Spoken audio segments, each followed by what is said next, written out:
नमस्कार। आज मैं आपको एक कहानी सुनाने जा रहा हूँ पांडवों के बारे में। वो पांडव जो द्वापर युग में इस पृथ्वी पर आए। क्या आपको पता है कि वो पांडव अभी कुछ दिन पहले भी इस पृथ्वी पर आए थे? कहाँ आए थे? वो पांडव आए थे उत्तराखंड के अल्मोड़ा ज़िले के चौखुटिया कस्बे के पास एक गांव रेवाड़ी में। जी हाँ, आपको जानकर हैरानी हो रही होगी, लेकिन अब जो तस्वीरें मैं आपको दिखाने जा रहा हूँ वो पांडवों की हैं। वो पांडव लीला की तस्वीरें हैं।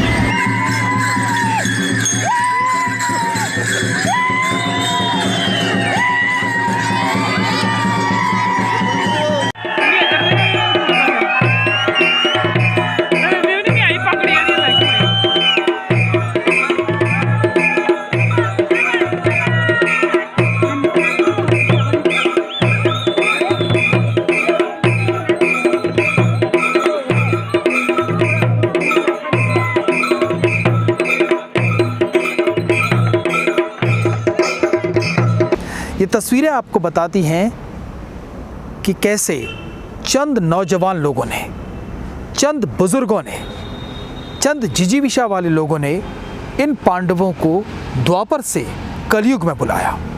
जी हाँ, ये जो तस्वीरें आप देख रहे हैं इसे कहते हैं पांडव लीला। ये पांडव लीला साल 2021 में नवंबर के महीने में हो रही है। और आपको ये जानकर हैरानी होगी कि ये पांडव लीला यहाँ की एक पारंपरिक शैली है। यहाँ की एक जैसे कि रामलीलाएँ होती हैं, ठीक उसी तरह से पांडव लीला होती है उत्तराखंड के इस इलाके में। लेकिन बड़े दुख की बात है कि पिछले 44 साल से लगभग ये पांडव लीला नहीं हुई थी। एक पूरी पीढ़ी इसे देख नहीं पाई। किसी को पता नहीं था कि ये पांडव लीला क्या होती है, ये स्वांग कैसे किया जाता है, ये नृत्य कैसे किया जाता है, कैसे ढोल बजता है, किन स्टेप्स पे डांस होता है और कैसे भाव भंगिमाएं बनाई जाती हैं। लेकिन जब इंसान अपनी जड़ों की तरफ लौटता है तो फिर क्या निकल कर आता है, उसका उदाहरण आपके सामने है।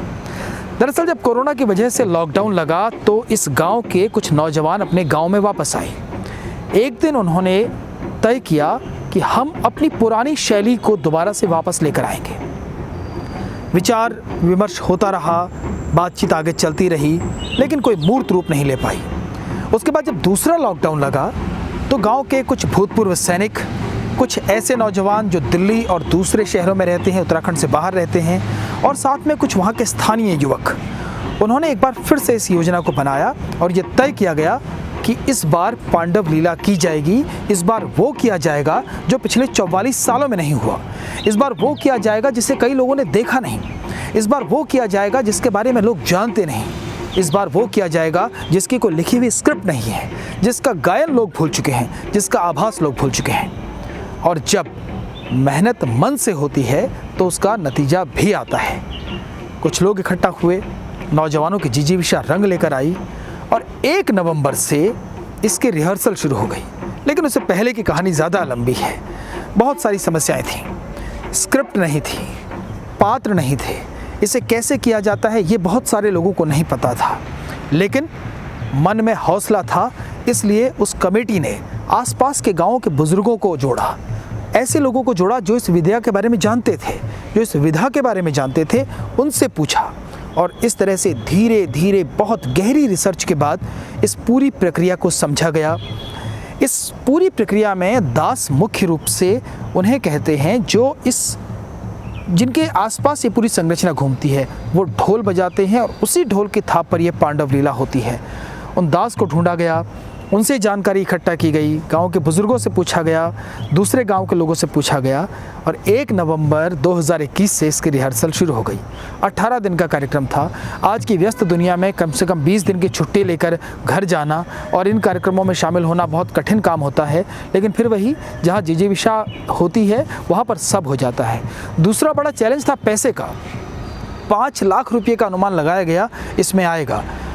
जो कलाकार हैं वो तो उन्होंने तो कोई पैसा नहीं लिया, लेकिन जो दूसरे लोग हैं, जो दास हैं, जो इसको करवाते हैं, जिन्हें 20 दिन डेडिकेटेड यहाँ पे रहना था, जिनकी कमाई ही ये है, जो जागर लगाते हैं, उनके लिए पैसे का इंतज़ाम करना था। टेंट था, लाइट्स थी, दूसरे खर्चे थे। लेकिन महिला मंगल दल आगे आया, उसने 1.5 लाख रुपए दिए। उसके बाद तो लोगों के अंदर एक तरह से ज्वार उमड़ पड़ा और एक एक करके लोग इकट्ठा होते चले गए और देखते ही देखते एक विशाल धनराशि जमा हो गई और ये स्वांग शुरू हो गया। अब मैं आपको थोड़ा सा इसकी कथा के बारे में बताता हूँ। ये पूरी पांडव लीला का आयोजन उत्तराखंड में उन जगहों पर होता है जहाँ के बारे में ये माना जाता है कि पांडव इस रास्तों से गुजर के गए थे, कुछ दिन रहे थे। तभी से आप सोचिए कि द्वापर से कलयुग, त्रेता, द्वापर और उसके बाद सतयुग, त्रेता युग, द्वापर और कलयुग। द्वापर से ये कहानी, ये स्वांग निरंतर चला आ रहा है, लेकिन लोग इसे भूल गए थे, पीढ़ियाँ इसे भूल गई थी। और भला हो उस वक्त का जब साथ में गांव के लोग बैठे। और अब जो ये तस्वीरें आप देख रहे हैं ये आपको बता रही हैं कि किस तरह से, कितनी कड़ी रिहर्सल से ये काम किया गया। ये पूरी कहानी अर्जुन और द्रौपदी के इर्द गिर्द घूमती है। इसके अलावा इसमें भीम और कुंती का भी अहम रोल होता है और पूरी की पूरी पटकथा, युद्ध होता है इसमें बाकायदा। लेकिन वो युद्ध की एक शैली है, वो युद्ध की एक विधा है जिसे बहुत सारे लोग नहीं जानते हैं। ये इनक्रेडिबल इंडिया का एक नया चेहरा है।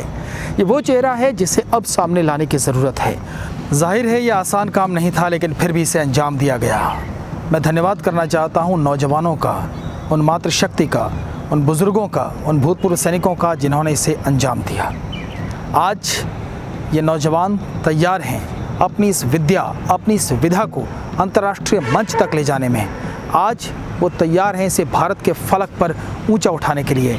मैं तमाम गेवाड़ घाटी के लोगों को और साथ में ख़ास तौर पर बिजराणी और रेवाड़ी, ये दो ऐसे गांव हैं जिन्होंने इसको अंजाम दिया। रेवाड़ी गांव में पांडव लीला हुई थी। मैं उन ग्रामवासियों का हृदय की गहराइयों से अभिनंदन करता हूं और ये उम्मीद करता हूं कि आने वाले वक्त में ये विद्या, ये विधा और निखर कर आएगी। आप सबके प्रयासों के लिए बहुत बहुत धन्यवाद। नमस्कार।